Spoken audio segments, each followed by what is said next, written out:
মেসিকে নিয়ে কিছু কথা। নেইমার বলেছেন কোনো সন্দেহ ছাড়া মেসি বিশ্ব সেরা, মেসি আমার আইডিয়াল, আমার আদর্শ।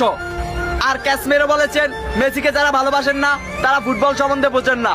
আর এমবাপ্পে বলেছেন মেসি শুধু ফুটবলের রাজা নয়, তিনি মহারাজা। এলিসন বেকার তিনি বলেছেন আমি মেসির অনেক বড় ভক্ত। আর কাকা বলেছেন আগামী 10 বছরে 10 জন রোনালদো আসবে, কিন্তু আগামী 10 বছরেও একজন মেসি আসবে না। আর বেকহ্যাম বলেছেন রোনালদো মেসির লেভেলেই নয়। আর রোনালদিনহো বলেছেন মেসির সাথে যে কোনো প্লেয়ারের তুলনা করা অপরাধ। আর বেনজেমা বলেছেন যারা মেসির সমালোচনা করেন তারা ফুটবল বোঝেনই না। পেপ গার্দিওলা কোচ বলেছেন আমার ক্যারিয়ারে মেসি সবকিছু। পিকে বলেছেন মেসি ইতিহাসের সেরা খেলোয়াড়। লা লিগা সভাপতি বলেছেন মেসি লা লিগার সম্পদ। আর প্লেকে জিজ্ঞাসা করা হয়েছে মেসি নাকি রোনালদো, তখন প্লে উত্তরে বললেন মেসি। তো আই লাভ লিও মেসি। তো এই ভিডিওর মাধ্যমে কোনো প্লেয়ারকে ছোট করা দেখা হয়নি। তো যদি কোনো ভুল হয় তাহলে ক্ষমা দৃষ্টিতে দেখবেন। তো সবাই